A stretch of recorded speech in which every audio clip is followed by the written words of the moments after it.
Hello बच्चों, मैं Alisa, ये यूट्यूब चैनल पर मिलते हैं। देखिए, मैं आपको समझाने जा रही हूँ। चींटी पैराग्राफ सेकंड है और सुमित्रानंद पंत द्वारा रचित है। यानी कि इसमें बताते हैं गाय चराती, धूप खिलाती, यानी कि चींटी के परिवार में भी गाय की सीमा मानी जाती है और वो अपनी गायों को किस किस प्रकार से चराती है और किस प्रकार से उनको धूप को खिलाती है। वो गाय भी चराती है, अपनी सेना को लेकर भी जाती है और धूप भी खिलाती है। बच्चों की निगरानी करती, लड़ती और इतना तनिक न डरती। वो अपने बच्चों की भी रखवाली करती है। जैसे कहते हैं ना कि एक परिवार का सदस्य अपने बच्चों की रखवाली करने के लिए कहीं तक भी अड़ जाता है, इसी प्रकार से चींटी भी अपने परिवार में अपने बच्चों से की रखवाली करने के लिए लड़ जाती है, भिड़ जाती है, उनकी पूर्ण रूप से निगरानी करती है। तनिक न डरती और वो किसी से भी तनिक नहीं डरती है, चाहे उसके सामने मनुष्य आ जाए और चाहे फिर कोई वो हाथी ही क्यों ना आ जाए।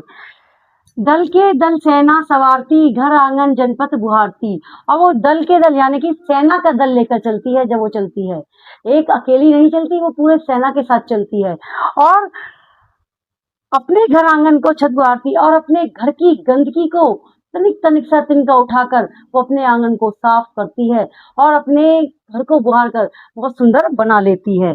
ये तो थी बच्चों इसकी व्याख्या। अब मैं आपको इसमें प्रस्तुत पद्यांश का संदर्भ लिखिए। प्रस्तुत पद्यांश किसे कहते हैं? पाठ और लेखक का नाम पूछा जाता है और इसमें बताया जाता है प्रस्तुत पद्यांश हमारी पाठ्य पुस्तक हिंदी के किसके काव्य खंड से चींटी नामक पाठ से रचित है। इसके लेखक का नाम सुमित्रानंद पंत जी है।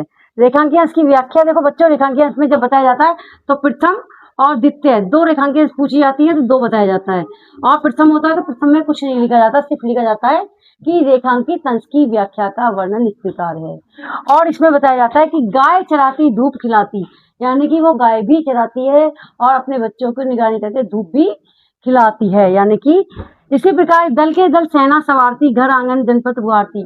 वो दल के दल लेकर साथ में चलती है, अपनी सेना को साथ लेकर चलती है और अपने आंगन को बुहारती है, सफाई करती है, जहाँ उसे गंदगी को उठाकर बाहर फेंकती है। इसी प्रकार से इसका अगला क्वेश्चन है, चींटी को कैसा प्राणी माना गया है? चींटी को सामाजिक प्राणी माना गया है। चींटी किसकी निगरानी करती है? चींटी अपने किसकी करती है? बच्चों की निगरानी करती है। वो अपने घर की और बच्चों की निगरानी करती है। इसी प्रकार से बच्चों ये पूर्ण हो गया है व्याख्या। और इसको यदि यदि ये व्याख्या आपको समझ में आई हो तो इसे लाइक कीजिए, कमेंट्स कीजिए। अगले पैराग्राफ के साथ फिर से हम मिलते हैं।